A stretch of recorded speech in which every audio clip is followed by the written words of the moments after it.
Hey guys, Dr. Mike here. And did you know that certain everyday habits could be silently increasing your risk of blood cancer? It's true. We often think about the big things when it comes to our health, but sometimes it's the small, everyday choices that have the biggest impact. In today's video, we're going to uncover 5 common substances that, when consumed in excess, can be dangerous to your health. We'll dive deep into the science behind it, and I'll give you practical tips on how to make healthier choices. If you want to live a long, healthy life, it's time to take control and make some critical changes. Knowledge is power, and understanding the risks these substances pose is the first step towards protecting yourself. So let's dive in and explore how these substances could be impacting your well-being, and more importantly, what you can do about it. Stick with us until the end, and you'll not only understand the risks, but also learn practical tips on how to safeguard your health for the long term. Alright, let's talk about sugar. It's sweet, it's everywhere, and let's be honest, most of us enjoy it a little too much. But here's the thing, excessive sugar intake could be silently leading you towards a dangerous path, increasing your risk of blood cancer. I know what you're thinking, sugar?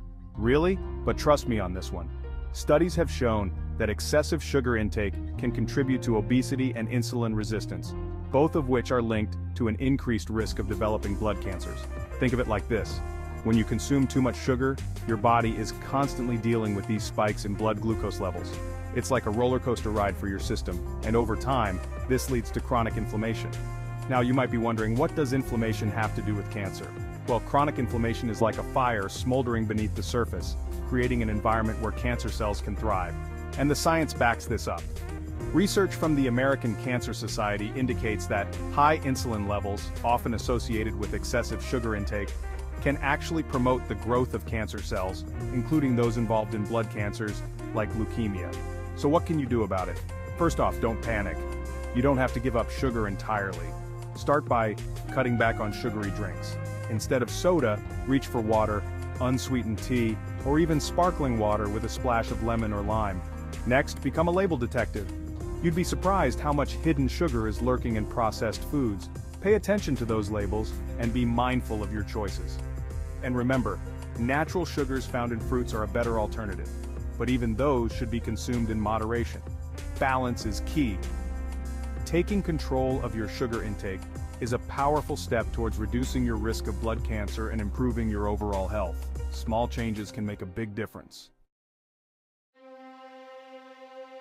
Let's talk about processed meats. We're talking bacon, sausages, ham, those savory staples that many of us enjoy.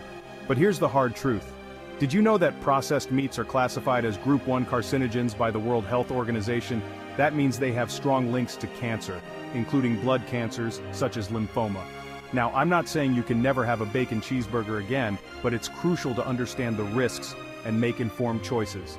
These meats contain harmful chemicals like nitrates and nitrites, which are used as preservatives. While they might keep the meat looking fresh, when consumed in excess, these chemicals can form carcinogenic compounds in the body. Think of it like this. These compounds can damage your DNA, increasing the risk of cells growing out of control, which is what cancer is all about. And the research is clear on this one. A comprehensive study published in the International Journal of Cancer found that individuals who regularly consumed processed meats had a significantly higher risk of developing non-Hodgkin lymphoma compared to those who consumed little or none. So, what's the solution? It's all about moderation and making healthier swaps. Consider reducing your intake of processed meats by substituting them with fresh, lean meats or plant-based protein sources. Think grilled chicken or fish, tofu, lentils, or beans. And here's a bonus tip. Incorporating more fruits, vegetables, and whole grains into your diet can also help reduce your overall cancer risk. It's all about creating a balanced plate.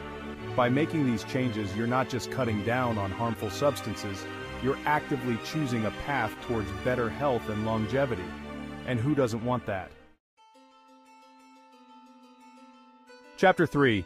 Excessive alcohol consumption. More than just a hangover. Let's talk about alcohol. It's a social lubricant, a way to unwind after a long day. But excessive consumption can have serious consequences for your health, including increasing your risk of blood cancers like leukemia and lymphoma. Now, I'm not here to preach teetotalism, but it's essential to understand how alcohol impacts your body. When you drink, your liver works hard to detoxify your system. But when you drink excessively, it's like forcing your liver to work overtime, and this can lead to the production of harmful byproducts that damage your DNA and weaken your immune system. The National Cancer Institute reports that individuals who consume alcohol excessively have a significantly higher risk of developing various types of cancer, including blood cancers, and the more you drink over time, the higher the risk. So, how can you protect yourself? It's all about moderation. The American Cancer Society recommends no more than 1 drink per day for women and 2 drinks per day for men.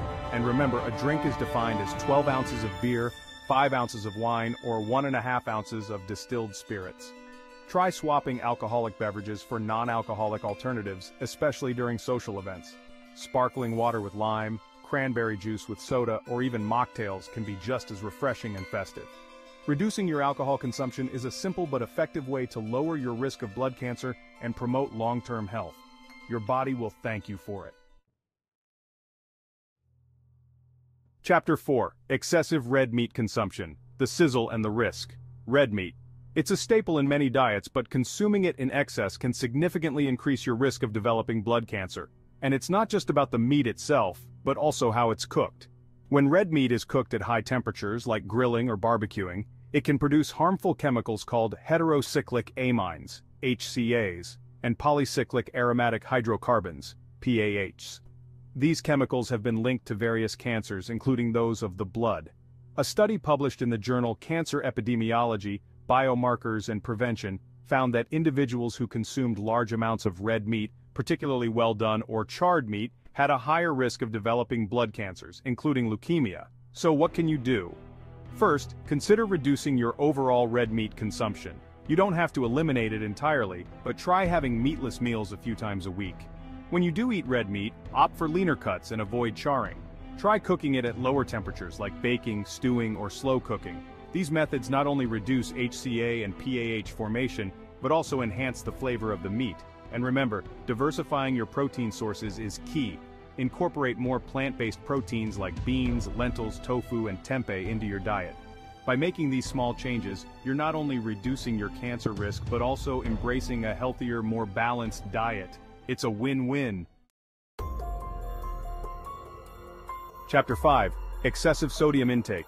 The silent threat to your blood, sodium. It's essential for our bodies to function properly, but too much of it can be detrimental to our health, increasing the risk of high blood pressure, heart disease, and yes, even blood cancer. When you consume too much sodium, your body retains water to dilute the salt. This increases your blood volume, which in turn raises your blood pressure. Over time, this constant strain on your cardiovascular system can lead to chronic inflammation and damage your blood vessels, creating an environment where cancer cells can thrive.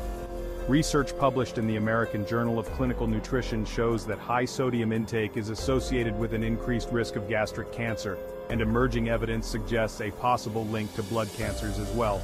So, how can you cut back on sodium? It's easier than you might think. Start by reducing your intake of processed foods. They're often loaded with hidden sodium. Read those labels carefully. Cooking more meals at home gives you more control over the amount of sodium you consume. Experiment with herbs, spices, citrus juices, and vinegars to add flavor to your food instead of relying on salt. And lastly, be mindful of portion sizes. Even small reductions in sodium can make a big difference over time. Taking control of your sodium intake is a crucial step towards a healthier heart and reducing your cancer risk. It's all about making small, sustainable changes that add up to big results. Chapter 6. Your health, your choice. Blood cancer is a serious disease, but the good news is that you have the power to reduce your risk by making informed choices about what you consume. Remember, it's not about cutting these substances out completely, it's about moderation and making healthier choices every day. So what's your next step? Start by making small changes today. Swap that sugary drink for water, choose fresh fruits and vegetables over processed snacks, and be mindful of your sodium intake. Share this video with friends and family to spread awareness, and let's take control of our health together. After all, living a long, healthy life starts with the choices you make now. Thanks for watching, and don't forget to subscribe for more health tips and information. Stay healthy, stay informed, and take care.